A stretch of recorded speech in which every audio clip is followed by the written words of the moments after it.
In 2017, a new voice started floating around the city. You hear it on the block, in the barbershops, in the background of every Instagram story coming out of New York.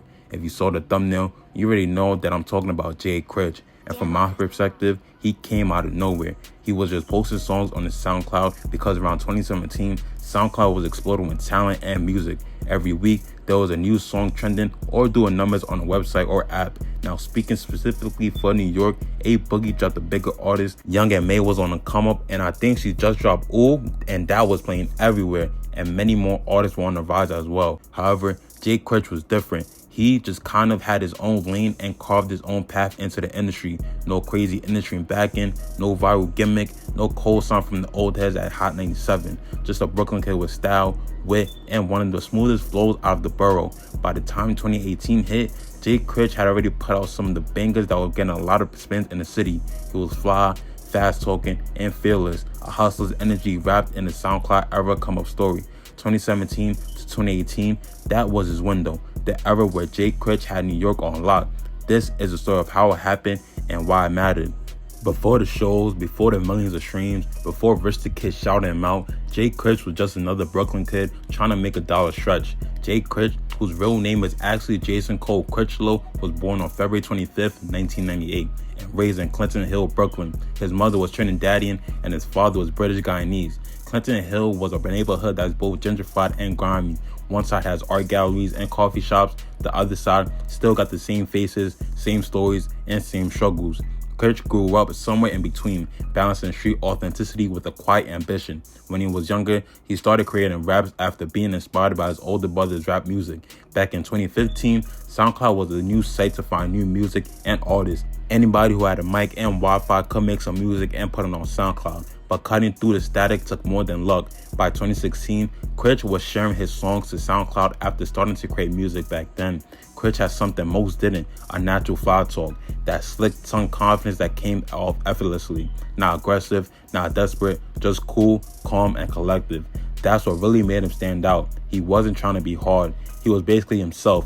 That is because Jay Critch's early music influence were rappers like Lil Wayne, Max B, and Fabulous. He started uploading tracks like Man Down featuring Roddy Rebel, Ad Libs, and Speak Up, little flashes of charisma that showed he could do the melody and bars. Locals started paying attention to him and listening to his music. The song Speak Up was probably the song that got me onto Jay Critch and started making me listen to more of his music. Now, back in 2017, Roadstar Hip Hop was the page to see if you wanted to see a new artist or new music videos come out. So then, they was always putting out new songs and new music videos introducing new artists. So when I saw the Jay Critch Speak Up music video, I was instantly hooked.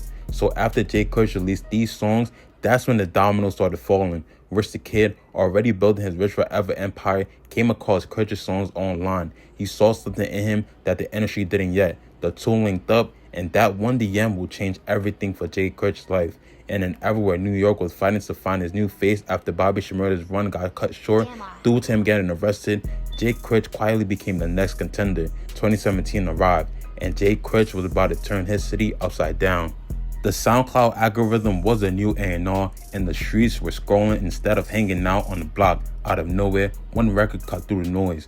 Did It Again. When Jay Critch dropped Did It Again on SoundCloud, it didn't feel like an overnight success, but it sounded like one. The flow was effortless, confident, and melodic. The record spread fast. Brooklyn kids knew it first, then Manhattan, then the Bronx. Pretty soon, every hallway in every New York high school had that hook echoing throughout it. I mean, I was in middle school at that time in 2017, but still, Did It Again was getting heavy radio play and heavy play on SoundCloud everywhere. And when Rich the Kid heard it, he knew the wave was undeniable. He jumped on the remix, and that's when everything changed for Jay Critch's life.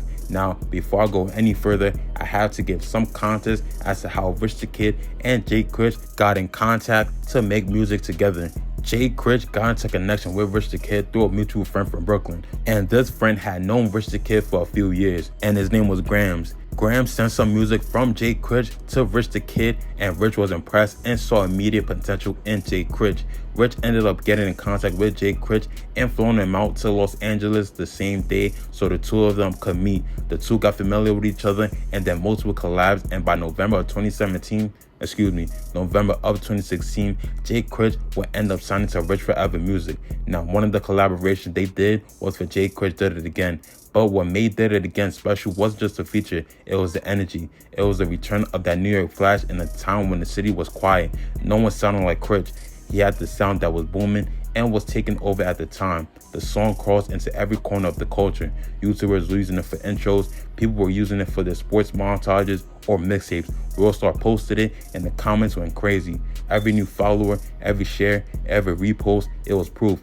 Jay Critch had it, that unteachable charisma. Did It Again turned Critch from a local artist into a name with reach. Suddenly, the industry was watching, the label started calling, and Jay Critch was on the verge of being something great. With that momentum, Rich the Kid, Jay Critch, and Famous Dex will all be featured on Rich Forever 3, which was released on June 16th of 2017. Overnight, his name was on Apple Music, Spotify, DatPiff, everywhere. The mixtape wasn't just big in New York, it was charting in Atlanta, LA, even overseas. The chemistry was undeniable. Critch gave the label a cool New York edge that neither Rich nor Dex had, of course, because both of them weren't from New York.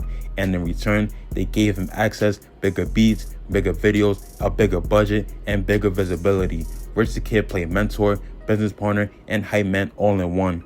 He pushed Jay Critch to record constantly, to move like a star, to start thinking beyond Brooklyn. It was a crash course into how to move in the industry, fast, flashy, and fearless. Soon after, on October 27, 2017, Jay Critch and Rich the Kid released Fashion. This song was going crazy on SoundCloud. I couldn't tell you how many times I heard this during middle school and how much nostalgia it brings. I can't even lie. Jay Critch couldn't miss when it came to dropping music. That's until the one song he dropped really made his name pop in the city.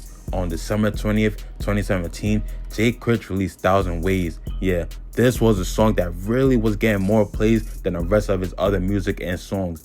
This was played at basketball tournaments, the radio stations, mixtapes, montages, Instagram, Facebook, Snapchat, wherever you was at and wherever you think you listen to music, this song was gonna be played. I'm telling you, man, this song was being played everywhere.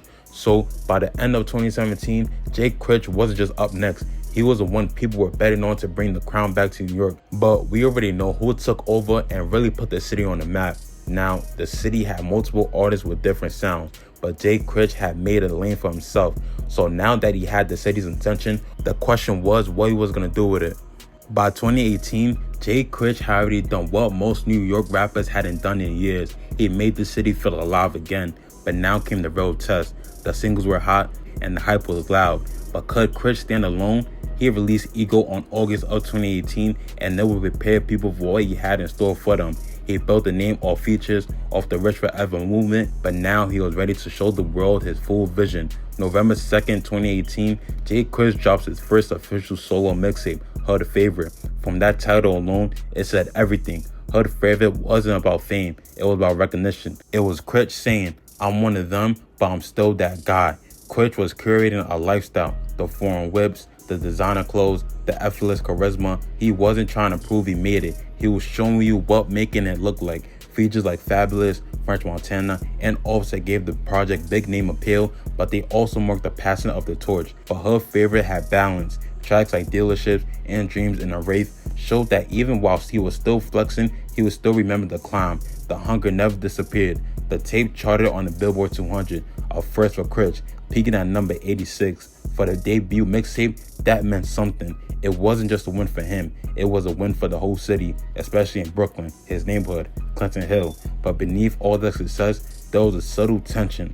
Fans were proud, but they also wanted more. In the age of constant drops, attention was currency. If you weren't feeding your audience, the hype could fade fast and fade away, and you could fall the fuck off very fast. Critch had proved himself, but now the question was, could he evolve? For that brief window from 2017 to 2018, Jay Critch was making waves in New York City. He didn't just have hits, he had a hold, the energy, the look, the sound, all his. But what happens when the buzz fades and the spotlight shifts? Can the hood's favorite become the world's? Every come-up story has a chapter that doesn't make the headlines. After Hood Favorite, Jay Critch had finally dropped what fans had been waiting on for a long time. The city was behind him, blogs had crowned him the next up, and yet the glow started to flicker away. Brooklyn was changing, the drill wave was about to redefine New York. The flashy melodic SoundCloud style that Jay Critch helped pioneer was suddenly being overshadowed by darker beats and more aggressive energy.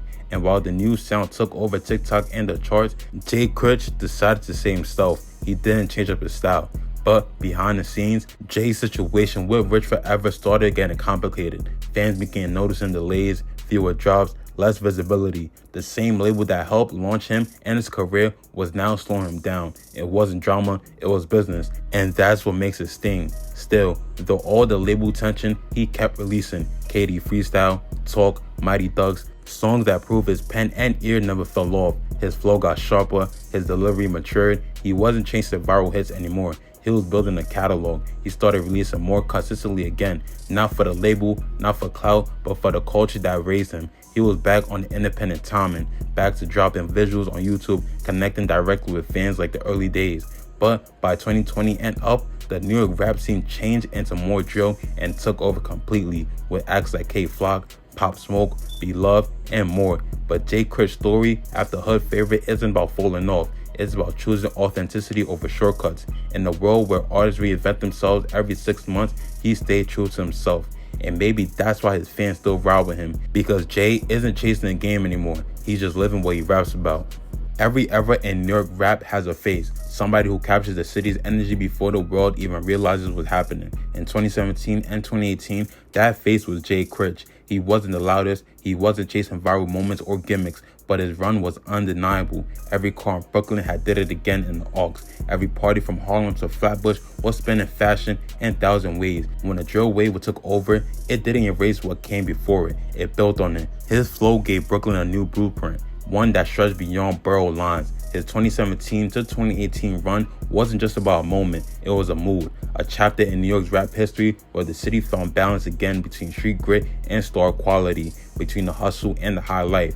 And even if the industry didn't always give him his flowers, the city never forgets.